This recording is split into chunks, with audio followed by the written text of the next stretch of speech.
leader doesn't take a backseat to purpose. They don't get so lazy that people are constantly stepping in a place that God really wants them in, only because they can't see themselves doing what God has designed them to do. They can't move beyond their comfort zone. A leader doesn't think it's arrogant to be what they are. See, so a lot of times what you are, what you're called to do is so brilliant and so bright, it's intimidating for the other people around you. You know, people are constantly intimidated or uncomfortable every time you do something that they haven't done. So the temptation is, I'll share this with you because you're playing sports, but the temptation is, let's say,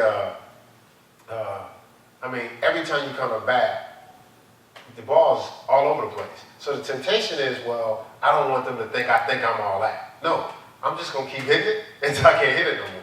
I'm going to keep throwing strikes if nobody gets a hit. So you could be practicing, and the thing is, in practice, you know, you want to pitch well, but the players also want to show that they can hit well. But you striking everybody out. Well, it's not your fault that they ain't working on their game. Just keep striking everybody out. Like, we don't know how our players hit because they can't hit against this guy. But the thing is, because I know the thing in basketball, you come down, you hit a few shots. And so when I was younger, so I hit 4 or 5 shots in a row, but then I'll be like, well, what I'm going to do is I'm going to pass. So I don't want them to think I think I'm all that. So I'm going to show them I'm with you too. Here, I'm going to pass the ball. But I'm passing the ball to somebody that's missing. And the purpose of every time you come down the court is to put the ball in the basket, right? Because that's how you win the game. If I'm not missing, why am I passing it to the person? To see if they're going to make it. So this is a chance. This has been a guarantee. I mean, the goal is you're supposed to shoot till you miss. But it was hard for me because I could tell, like, you know, you can feel it, like, when do I get my turn? So you like, okay, I just passed to them. Well, see, I was afraid to shine. So after a while, I had to learn how to, hey, ain't my fault. Ain't my fault. Y'all ain't working on your games. I just got to keep shooting until I miss. You know, and it's very uncomfortable. You know, the people that scored 100 points in a game, you know, I know Lisa Leslie scored 105. I think somebody recently scored 133. Will Chamberlain scored 100. Your temptation is, okay, this is cool right here. This is acceptable. No. You determine what's acceptable. What's acceptable is what you just did. What you achieved has now become acceptable. The 4-minute mile now is acceptable. And so let me not spend all the time on that. I'm passionate there. All right, you want a good leader, of course, they're dreaming, they're creative, they show initiative. Now, again, showing initiative, especially when you're amongst leaders, it's you respectfully propose good ideas. So so we're in this environment. Okay, you know, me and Pastor Melanie, we're pastors, so we've been given the opportunity to serve at the highest level. So the goal is for everybody to have initiative, but to respectfully propose good ideas, to offer ideas, because God gives us a vision. So it doesn't mean that somebody's idea may be a great idea, but it might not be enhance this vision. It could be enhance their vision. It could enhance someone else's vision. It could be a better fit 2 years from now when some other things are in place. It could be a better fit 2 weeks from now. Might not be a better fit today. So you offer ideas. You don't direct or try to overwhelm people, like force people, because now you're dictating to God's vision. It's God's vision. It's not even our vision. We have to ask God, is that okay? Like, we can't just, hey, we're just going to do such and such. God be like, okay, when you do that, I don't have nothing to do with it. Hope it works out for you. We can't do anything without God's backing, because then it won't work. He won't be breathing on it. All right, so you respectfully offer, not direct, you offer good ideas, and then you offer it with a proposal, with a plan. See, an idea without a plan is just a thought. So coming up and saying, yeah, I got this idea, but we have to come up with a plan, is your idea.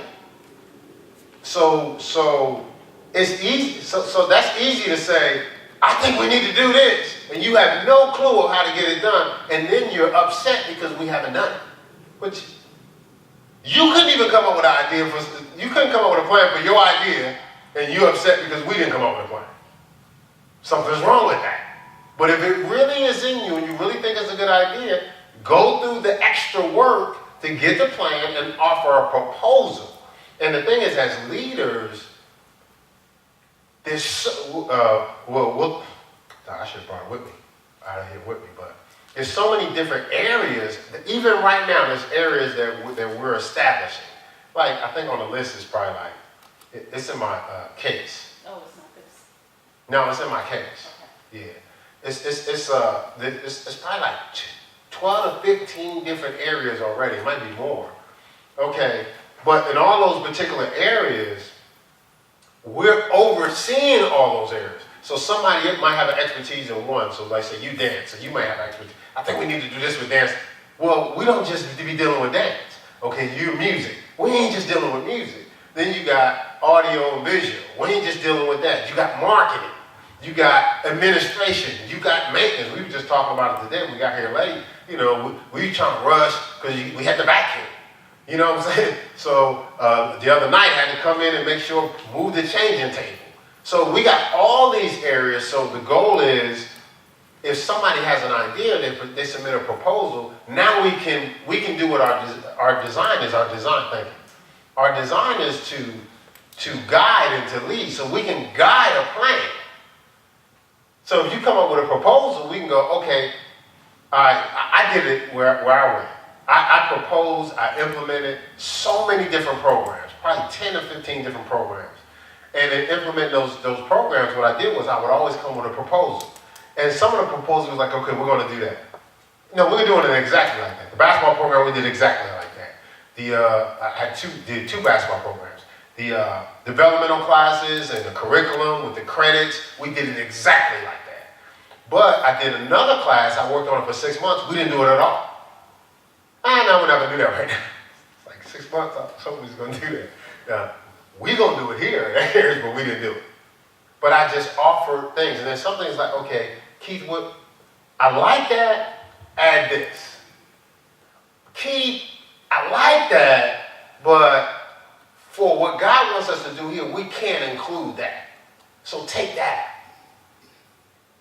So now the visionary was able to guide and lead, because what I had a plan, I had a proposal. And I wasn't offended if we didn't do something, if something was tweaked and changed, because I'm presenting myself as a living sacrifice. I'm a leader. I'm offering things to God. I see in part. So I'm not so married to the idea that I'm going to get offended if it doesn't flow with the vision of the leader. The leader has spent years, 10, 15, 20 years or so, having to hear from God to get a clear vision from God. Something that you come up with in 2 hours doesn't mean you took that time to lock into the vision. You may have spent a lot of time locking into the good idea. But that idea has to harmonize and fit with the vision, so sometimes it has to be carved and cut to merge. You know, if you ever try to fit something, merge something together, sometimes you got to, okay, we just shape a little bit more off. It's almost fit, and I shave a little bit more off. It's almost fit, but it's not, it's not like people are against anything. So some things I did, I was like, okay, we ain't doing that. Fine. I just stored. Then later on, I was like, you know what, Keith, what we need here is, we need classes on such and such. I was like, okay, well, you know, when I get a chance, I'll work on it. I ain't gonna work on it. I already did it. I did it a couple years ago, but it didn't fit at that time. See, but I trusted God. None of my labor was in vain, okay? So you respectfully offer good ideas. You don't direct. You offer good ideas, and then an idea without a plan is just a thought. So you hear us say that a lot around here. Okay, good. So make me a proposal. I had somebody that wanted to take over a ministry at the other church, and I said, man, you know what? We're looking for somebody to do that. Give me a proposal. Never got it. They never took over. Then 4 or 5 years went around. Come back to them. Like, did you ever do that proposal? Because you really needed the person. Like, give it to you next week. Never did it. Never functioned in the ministry. And that would have prepared them for another level they were going to how to even do proposals. They could even just ask me, I don't know how to do proposal, could you give me help? No problem. Listen, I'm gonna help y'all out. Most of the stuff, I got a template for. I've been prepared for this. So if you ask me something, I'll be like, oh, I got a template. Vision, I got a vision template. You need a proposal, I got a proposal template. Events, I got a template for that. You want to know what type of accommodations? I'll give you a template for that. Most things, I'm not saying everything, but most things, I ain't just show up. So if you don't know, I'm not going to go, you're not equipped for this. Get out of here. I'm going to go, cool. What do you need to do? That's all. Tell me what you need to do. What you don't know. All right? So we're going to get into that next service also. All right, so effective communication. A good leader is effective at communicating. And it's something we go over in courtship, premarital, marital, but we need to go over with people. Effective communicator is assertive. A person operates in assertiveness, active listening, and makes things catchable. James chapter 3. Let's look at that real quick. Because some of us are good, skilled, good technicians and good at talent. But man, to be able to do something, but nobody understand what you're doing, you're gonna be doing it by yourself, because can't nobody roll with you. And I shared this example with I don't know who I was talking to, but when I got to college, I kept everything in my head. That was my thing. Oh, I think it was one of our sessions we was having, but I just kept everything in my head. That's my thing. And I do it sometimes now because I don't want to lose that. I don't want to lose my recall. So if you give me a phone number, it's in my head.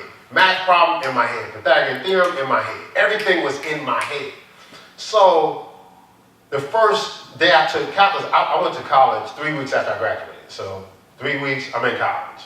And so the professor comes up to me, he does the first calculus problem. I think it was pre-cal, in the summer it was calculus during the year. He says, all right, well, Keith, let me see your answer. Let me see your work for your answer. So I did like this, and I gave it to him. I knew it was right. He says, Keith, let me see your work. I said, is it right? Straight out of Newark, New Jersey, so I'm hitting with a little edge, too, like, is it right? He said, Keith, I need to see your work. I said, is it right? I was just like, what can you say to me, bro? I know it's right. He said, Keith, it's right, but I need to see your work. I said, and really, for probably most of that semester, I wasn't listening to him. I was like, as long as I'm right, that's the goal, right? To be right. Ain't that the goal? See, that's how we think. We think as long as I'm right, that's the most important thing. But we need to listen. See, what he was preparing me for was not pre-calculus in the classroom. He was preparing me if I elevated to be an engineer or was at NASA or something. So I come up with this formula for this engine. But somebody else came up with this formula for thrust. But they got to connect their formula to my formula to get that rocket to take off. They can't connect it if they can't see the work. Even though I'm right. My engine works. Yeah, but my engine can't connect to nothing else because nobody else understands how I even created the engine. So the work is so other people can follow you. That might be a good thing, right? See, so again, I'm going to share that later. But let's go to, I'm trying to stay on task. James 3:17 says, but wisdom that is from above is first pure, then peaceable, gentle, easy to be entreated. So it's easy for people to absorb. It says, look, full of mercy and of good fruit. We know what the fruits are: love, joy, peace, long suffering, faith, goodness, gentleness, meekness, temperance. And without partiality and without hypocrisy. And the fruit of righteousness is sown in peace in them that make peace. See, so when we're communicating, communication has to be catchable. I always use the example of a ball. So if I'm throwing a ball, okay, we could use Terrell Latia. So if I'm pitching and I'm trying to throw heat, I'm going to throw heat to Terrell because he can catch it. I'm not throwing heat to Tim.